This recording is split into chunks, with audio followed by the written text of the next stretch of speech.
지난주에 시간이 가능하다면 사복음서를 읽어보자고 말씀을 드렸습니다. 그리고 실제로 마태복음부터 해서 읽은 분들도 계실 테고요. 읽으셨어요? 1장부터 28장까지 다? 진짜로? 성진이 이거 지금 녹화되고 있어요. 거짓말. 마태 1장, 마가 1장 이렇게. 마태복음 1장, 마가복음 1장. 잘했어요. 잘했어요. 네. 그래서 어쨌든 그래요. 마태복음부터 읽은 분들도 계실 테고 시간이 도저히 안 돼서 이렇게 한 장 정도 혹은 한 절 정도 읽은 분들도 계실 겁니다.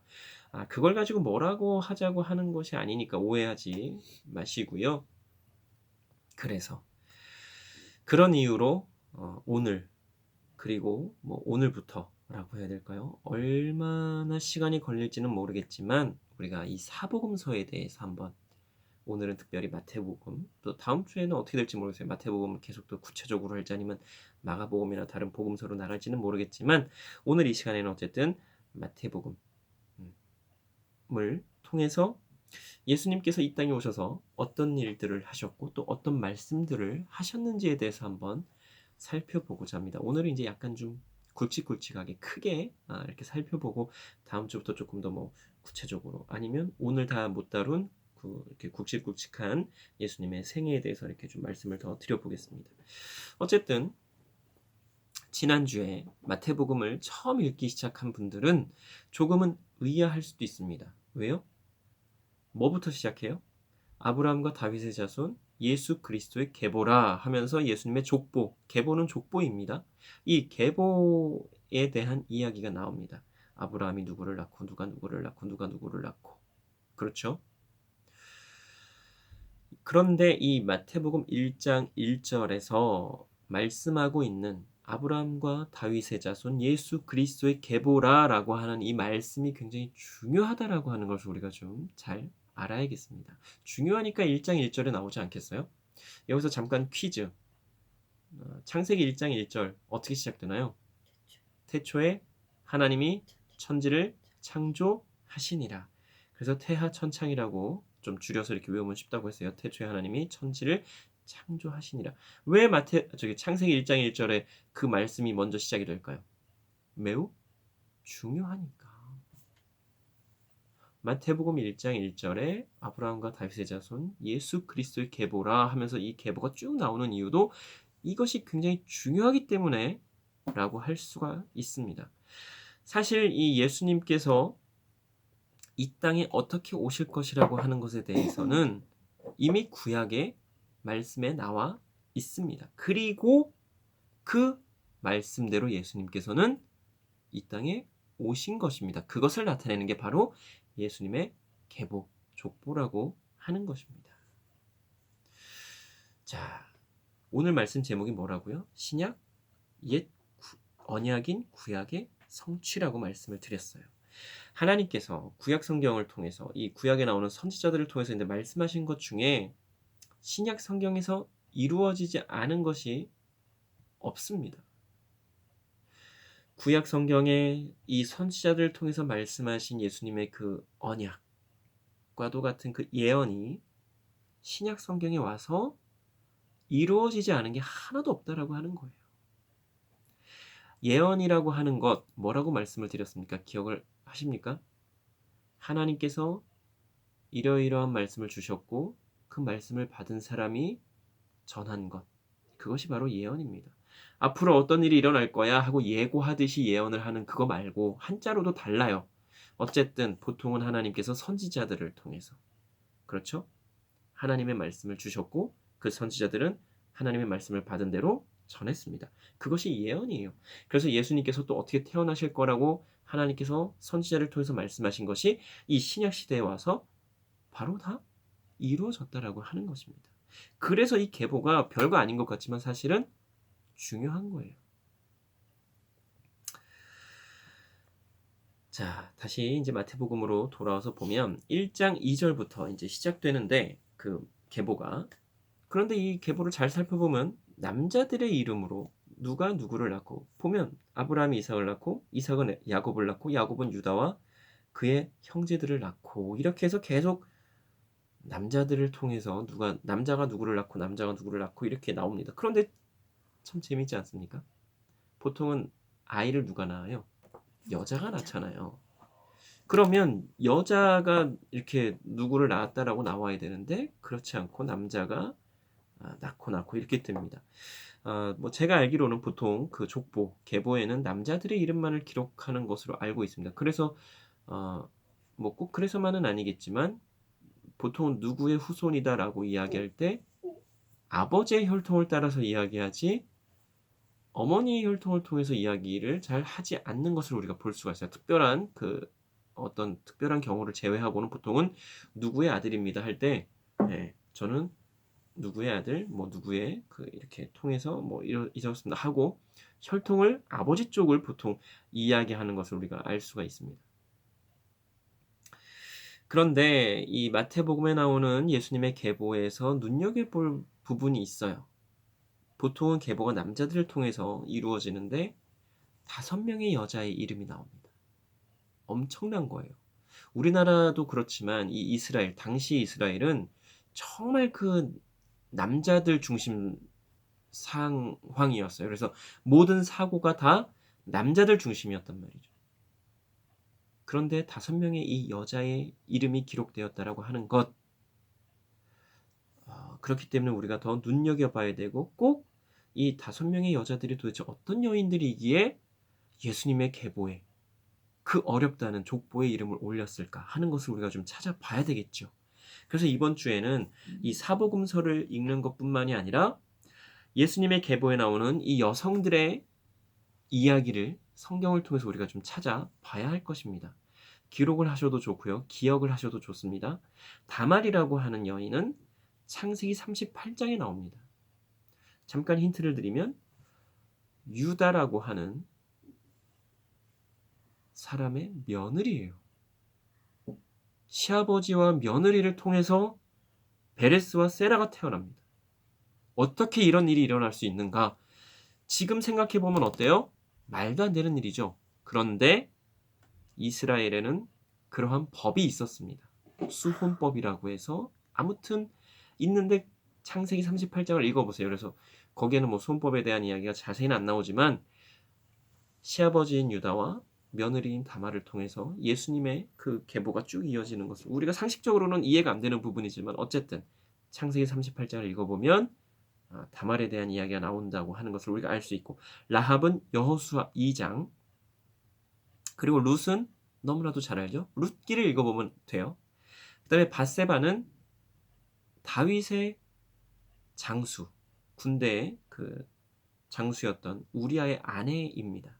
그런데 밧세바를 간음하게 되지요. 너무나 유명한 이야기예요. 어쨌든 이 밧세바 관련해서는 사무엘하 11장에 나옵니다.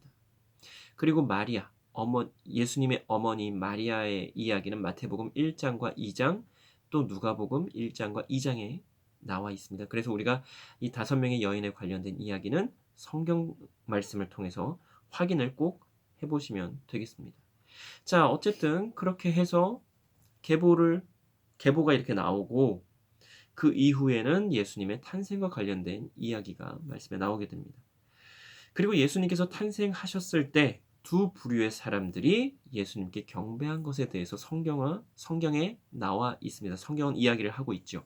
그 하나는 우리가 너무나도 잘 아는 동방박사, 몇 명인지 몰라요. 그런데 예물이 3개라고 해서 동방박사 3사람이라고 보통은 우리가 이야기를 하는데 3사람이었는지 더 많았는지 더 적었는지는 모릅니다. 1명이었을 수도 있어요. 10명이었을 수도 있고 몇 명인지 모르지만 예물 때문에 우리가 잘못 알고 있는 부분이 바로 동방박사 3사람이라고 하는 거예요. 3사람 아니에요. 모르는 거예요. 그리고 또 하나, 동방박사들만 예수님께 경배했습니까? 아닙니다. 저 들판에서 양들을 치고 있던 목자들도 예수님을 경배하러 왔습니다. 같은 사람들이 아니에요. 다른 사람들이에요. 그런데 신기하게도 이 부분에 대해서 교회에서는 잘 이야기를 하지 않아요. 이제까지 섬겼던 교회에서 들어본 적 있나요? 동방박사와 그 목자들이 전혀 다른 사람들이라고? 제가 한 거 말고요. 들어봤어요? 오, 아주 훌륭하신 교회를 섬기셨던 거예요. 어느 교회였어요? 향기경계. 목사님 아주 훌륭하신 분이죠. 자, 왜 동방 박사와 이 목자들과의 이야기를 다르게 분류해서 이야기를 하지 않는지는 저는 이해가 안 됩니다. 저는 한 번도 들어본 적이 없어요. 제 기억에는. 네. 어쨌든 중요하지 않다고 생각해서 그런 건지 아니면 굳이 뭐 다름에 대해서 알릴 필요가 없다라고 생각을 해서 그런 것인지는 모르겠지만 그럼에도 우리가 분명히 알아야 될 것은 동방박사와 목자들은 분명히 다른 사람들이다. 다른 부류다라고 하는 것을 우리가 알아야겠습니다. 그리고 이제 조금 더 깊이 들어가면 마태복음과 누가복음이 성향이 조금 달라요. 마태복음은 이런 이야기 들어보셨네요. 왕의 복음서. 예수님께서 메시아로 오신 것에 대해서 굉장히 강조하고 예수님께서 왕이시라는 것을 굉장히 강조한 복음서가 마태복음이에요. 그런가 하면 누가복음은 낮은 자로 오신 예수님에 대해서 연약하고 그 당시에 힘이 없는 사람들을 위해서 오신 예수님에 대해서 조금 더 강조한 게 누가복음이라고 할 수가 있어요. 그러니까 마태복음과 누가복음이 예수님이 태어났을 때 경배하러 온 사람들에 대해서 전혀 다르게 기술하고 있죠. 동방박사들이 와서 예수님께 드렸던 그 세 가지의 예물은 뭐예요? 황금, 유향, 모략.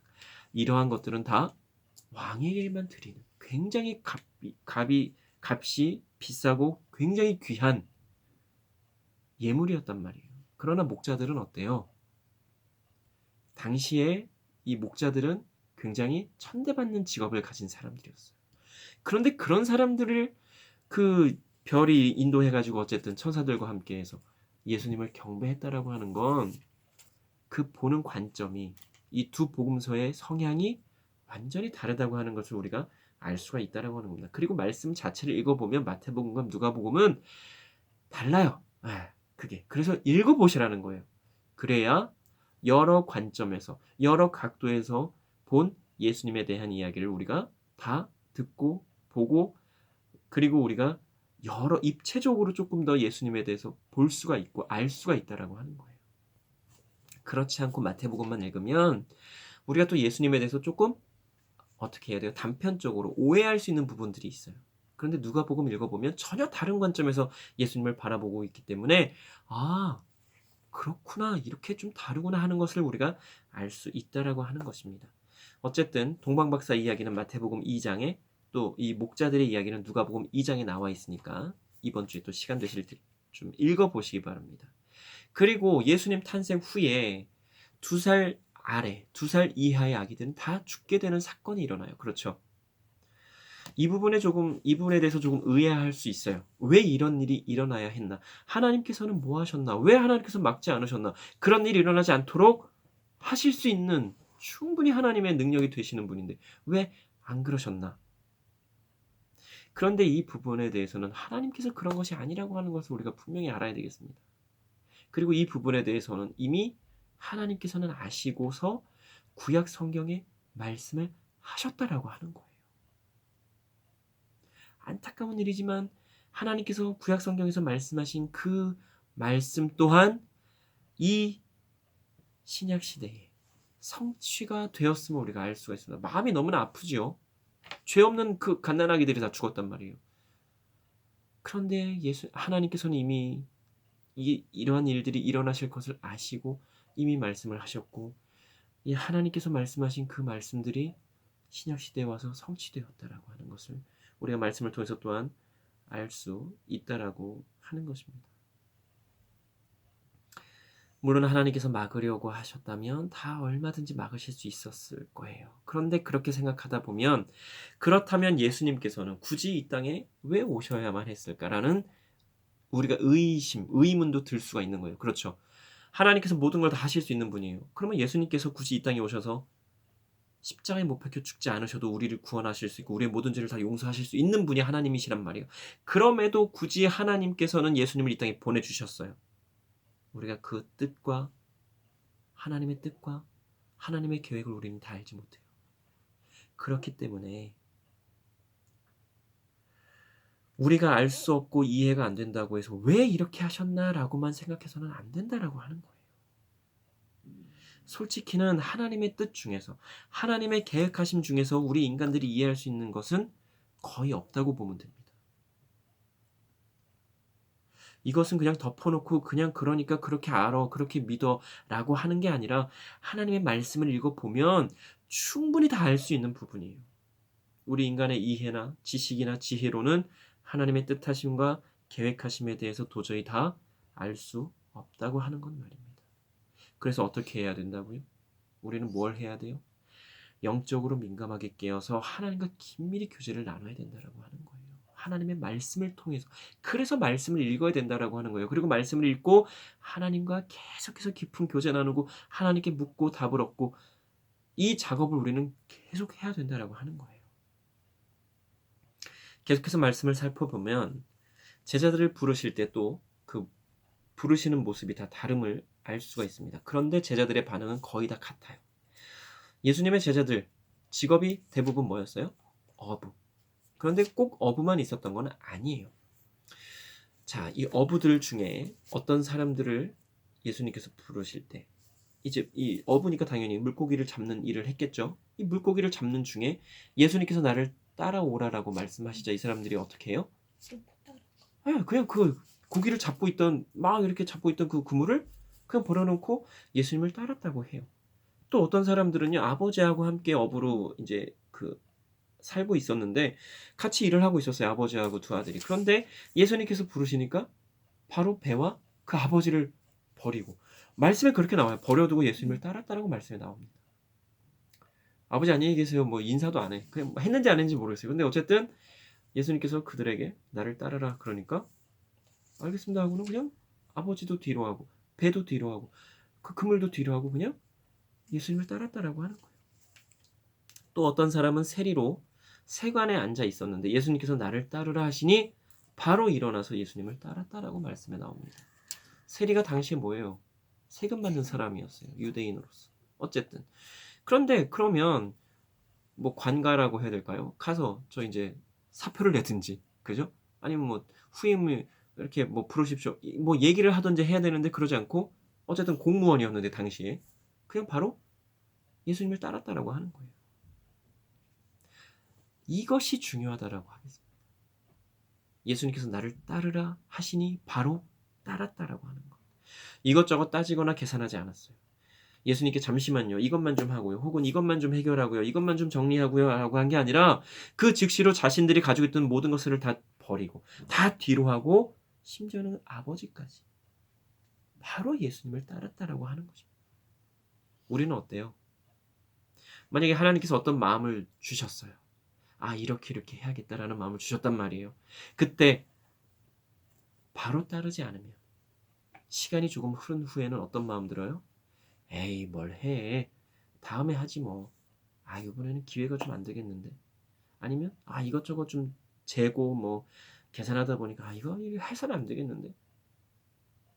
이렇게 된다라고 하는 거예요. 한 번쯤은 이런 경험 다 해보셨을 거예요. 그렇죠? 그래서 하나님께서 어떤 마음 주실 때 어떻게 해야 돼요? 바로 그 즉시로 해야 돼요. 그렇지 않으면 이런저런 이유로 못하게 되는 경우가 더 많기 때문에 그렇습니다. 그리고 기억하시겠지만 기억하시겠죠 설마 마태복음에는 예수님께서 말씀하신 설교가 몇 번 나온다 그랬어요? 5번의 예수님의 설교가 나온다라고 말씀을 드렸습니다. 이렇게 기억을 못 해주시면 제가 너무 감사하죠. 그리고 왜 대답을 안 했어요? 그냥 잘했어요. 좋아요. 기억하고 있다면 좋은 겁니다. 어쨌든 자 예수님의 이 5번의 설교 이것은 마태복음에만 나옵니다. 그 중에 첫 번째가 마태복음 5장부터 7장에 나오는 산상수훈. 산상수훈은 기억하시죠? 네. 산상설교라고 하는데 자, 이 마태복음 5장 1절이 이렇게 뭐 1장부터 이제 시작되는 말씀은 팔복에 대해서 말씀을 시작을 해서 이 7장의 마지막에 어떻게 끝나냐면 무리들이 예수님의 가르치심에 놀랐다고 하며 가르치시는 것이 권위 있는 자와 같고 그들의 서기관들과 같지 않았다라는 고백으로 말씀이 마치게 됩니다. 5, 6, 7장 이 내용을 이제 듣고서는 사람들이 놀란 거예요. 네. 마태복음 5장부터 7장까지도 한번 읽어보세요. 28장까지 다 읽기 힘들다면 한번 읽어보세요. 그리고 5장에 보면 6개에 대한 이것을 뭐 보통 반대 명제라고 이야기를 하는데 5장에 6개의 사람들이 잘못 알고 있는 어떤 그 율법에 대해서 예수님께서 다시 말씀해 주시는 부분들이 나옵니다. 왜 예수님께서 이렇게 말씀을 해 주셨는가 하면 인간들이 잘못 알고 있거나 잘못 해석해서 잘못 이해하고 있는 부분에 대해서 다시금 짚어주시면서 바로 잡아주신다고 하는 것을 이 말씀을 보면 알 수가 있습니다. 그럼에도 인간들은 여전히 이해하지 못하고 알아듣지를 못합니다. 그래서 나중에 이혼에 대해서 마태복음 19장에 대해서 다시 또 물어보게 돼요. 물론 이 부분은 예수님을 시험해서 좀 책 잡아서 어떻게든 예수님이 말을 좀 잘못하면 그걸 꼬투리 잡아가지고 예수님을 어떻게 해보려고 시비를 걸기 위함이기는 하지만 여전히 사람들은 예수님께서 말씀해 주시는 부분에 대해서 전부 다 이해를 못하는 부분들이 꽤 많다라고 하는 것입니다. 그리고 이제 시간이 없으니까요. 마지막으로 이제 간략하게 말씀을 드려보면 여러 사람들을 치유해 주시는 이적에 관련된 부분입니다. 이해가 잘 안 되는 부분 중에 하나가 이거예요. 말씀을 읽어보면 아시겠지만 어떤 사람은 그냥 말씀만으로 치료를 해주세요. 근데 어떤 사람은요, 또 직접 만져주시면서 치료를 해주시고요.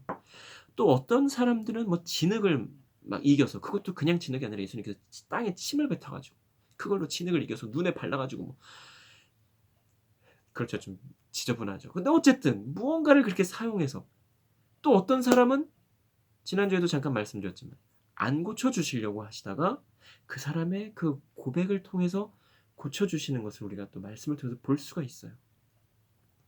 잘 이해가 안 돼요.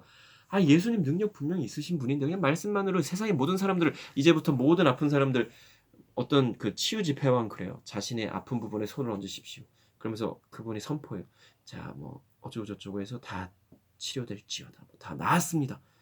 사람들이 아멘 하면서, 진짜인지 아닌지 모르겠지만 어쨌든 그런 일이 벌어진단 말이에요. 그런데 일반 사람들보다 예수님은 하나님이신데 능력이 훨씬 더 많으시잖아요. 그냥 이제부터는 모든 아픔은 다 사라질지어다 한마디만 하시면 끝나실 텐데 그렇게 안 하신단 말이에요. 왜 그러실까? 말씀을 통해서 보면 알 수 있는 부분도 있고 알지 못하는 부분도 있어요. 여전히.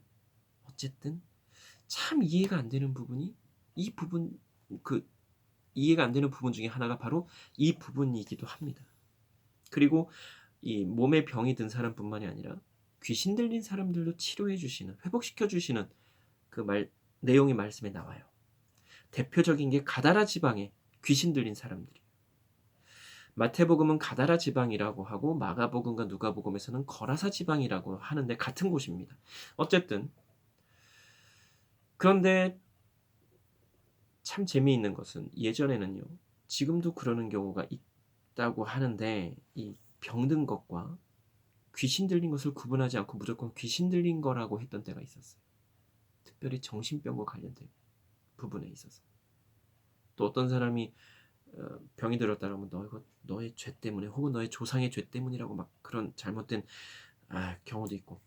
자, 정신병과 귀신 들린 것이 사실은 구분하기가 쉽지는 않아요. 그런데 분명히 구분이 된다라고 합니다. 그래서 어떻게 해야 돼요? 병에 걸렸을 때, 병이 들었을 때는 병원에 가서 적절한 치료를 해야 합니다. 믿음으로라고 하는 것이 얼마나 잘못된 것이고 억지인지를 우리가 잘 생각해 봐야 돼요. 물론 같은 병에 걸려도 어떤 사람은 기도를 통해서 낫기도 해요. 또 어떤 사람은 별 특별한 걸 안 했는데 자연적으로 치유가 되기도 해요. 근데 어떤 사람은 꼭 병원에 가서 힘든 항암 치료를 받든지 아주 쓰고 고통스러운 약을 먹든지 이 병원과 관련된 치료를 받아서 낫는 경우도 있어요. 또 어떤 사람은 그렇게 기도하고 병원 치료를 함에도 살지 못하고 죽는 경우도 있어요. 그 이유에 대해서는 우리가 다 알 수가 없습니다. 그러나 말씀을 읽으며 예수님의 사역을 돌아보면 하나님께서 하나님의 뜻을 이루시기 위해서 그렇게 하신다고 하는 것을 우리가 알 수가 있습니다. 이것이 믿음인 거예요. 믿음으로 나올 수 있다 이게 아니라 모든 것을 하나님의 뜻으로 인정하며 믿는 것, 이게 믿음이라는 것입니다. 우리는 다 이해하지 못하고 다 알지 못해요. 하지만 분명히 하나님의 뜻이 있을 거야. 하나님의 무언가 계획하심이 있으실 거야. 이것을 인정하고 믿는 게 믿음이라고 하는 거예요. 지금도 세상에 많은 사람들이 코로나로 인해서 분노와 분열과 두려움과 공포에 살고 있습니다. 뉴스를 보면 이렇게 안타까운 일이 없어요. 그런데 어떤 사람들은요, 이때다 싶어서 돈벌이에 혈안이 되어 있는 사람들이 있어요. 그래서 지금 뉴스에 보면 어때요? 마스크를 막 창고에 쟁겨놓고 안 팔아요. 왜? 더 비싸게 팔려고. 이게 장기화될 것 같으니까. 또 어떤 사람들은 그렇게 돌아다니지 말라고 하는데 막 클럽도 가고 뭐 롯데월드 어젠가는 뭐 눈치게임이 실패했다는데 이게 지금 눈치게임 할 때예요? 클럽은 또 왜 가요? 한강에도 사람들이 많대요. 그나마 야외니까 괜찮을까요? 그렇지 않아요. 오늘 아침에 뉴스 그 기사를 보니까 클럽이 그래서 어떻게 했냐 하면 교회도 마찬가지인데 가되 2m 이상 떨어져서 춤추래요. 2m 이상 떨어져서 예배 드리래요. 조금만 참으면 안 되겠습니까? 길어야 2달, 3달입니다. 앞으로. 혹은 넉 달, 5달이 더 지날 수도 있어요. 아니면 올해가 지나도 코로나가 끝나지 않을 수도 있어요. 그런데 그런 말 있죠. 소나기는 일단 피하고 보자. 소나기는 피해가라. 무슨 이야기예요? 지금 한창 코로나가 기승을 부리고 있잖아요. 정점으로 향해 가고 있어요. 아직 정점을 찍고 내려온 게 아니라 코로나는 지금 계속해서 정점을 향해서 달려가고 있단 말이에요. 이 정점이 어디일지 몰라요. 그러면 잠시만 절제하고 인내하자라고 하는 거예요. 그거 절제하지 못하고 인내하지 못한다면 그 사람의 됨됨이를 한번 우리는 좀 돌아봐야 됩니다. 자기 자신을 좀 돌아봐야 돼요. 여기에서 솔직히 안 답답하고 나가서 어딘가 놀러 가고 싶고 안 그런 사람 어디 있어요? 그런데도 참고 인내하는 이유가 뭐예요? 나만을 위한 게 아니라 다른 사람을 위해서도 내가 참고 인내하고 절제하는 겁니다. 혹시라도 모르니까. 하나님께서 분명히 코로나를 통해서 우리 인간들에게 말씀하시고자 하는 부분이 있으실 거예요. 이거다 저거다 말씀을 드리기가 참 어렵습니다. 저도 정확히 아직 몰라요. 기도 중에 있어요. 계속해서 알아가는 중이에요. 그리고 혹시라도 제가 어떤 말을 하면 이건 논쟁이 되기 때문에 논쟁이 될 뿐이기 때문에 더 말씀드리지 않습니다. 이 부분에 대해서 어떤 목사님들은 막 이렇다 저렇다 얘기해요. 그 아래로 댓글이 장난이 아니에요. 왜 굳이 그런 말을 하냐 이거죠. 정확히 모른단 말이에요, 우리 인간들은. 그래서 하나님의 뜻을 우리는 알아가야 되는 거예요. 지금도 계속해서. 그리고 우리가 해야 될 것은 절제하고 인내해야 된다고 하는 것입니다. 이 시기에는 조심해야 돼요. 분명해요. 중요한 건 그거예요. 조심해야 되는 것. 그래서 꼭 필요한 외출이 아니라면 사람이 많이 모이는 곳에는 가지 않는 것이 좋겠습니다. 이렇게 인내하고 절제해야 할 때, 그리고 어느 때보다도 사랑해야 하고 기쁨과 슬픔을 함께 나눠야 할 때, 내가 사람이라면 그렇게 할 수 있어야 하는 것입니다. 믿음의 사람이라면 더 특별히 더 그렇게 할 수 있어야 하고 말입니다. 기도 드리시겠습니다. 사랑과 은혜의 하나님, 참으로 감사합니다. 오늘의 귀한 말씀을 통해서 하나님께서 말씀하신 것이 하나도 이루어지지 않은 것이 없음을 우리로 다시금 또 새롭게 알게 하여 주시니 참으로 감사를 드립니다. 하나님, 우리가 하나님을 믿는다고 하는데 나 좋은 대로 믿고 있지는 않은지 나의 믿음을 점검하는 시기가 되게 하여 주시옵소서. 그리고 진정으로 믿음이 무엇인지 다시금 깨닫는 우리가 되게 하여 주시옵소서. 하나님, 하나님의 말씀을 통해 하나님의 음성을 듣기를 원합니다. 하나님의 뜻을 알아가기를 원합니다. 하나님, 우리가 말씀을 읽을 때에 하나님께서 조명하여 주시고 하나님께서 말씀하여 주시고 하나님께서 알려주시옵소서. 우리가 다 알지는 못합니다. 그러나 어느 한 부분이라도 어느 한 일부분이라도 알기를 원하오니 하나님, 우리로 깨닫게 하여 주시고 하나님의 그 음성 들음으로 함께 기뻐하며 함께 귀한 말씀 나누며 전하는 우리가 되게 하여 주시옵소서. 하나님께 우리의 모든 것 온전히 의탁드립니다. 하나님 인도하여 주시옵소서. 감사드리며 예수님 이름으로 기도드립니다.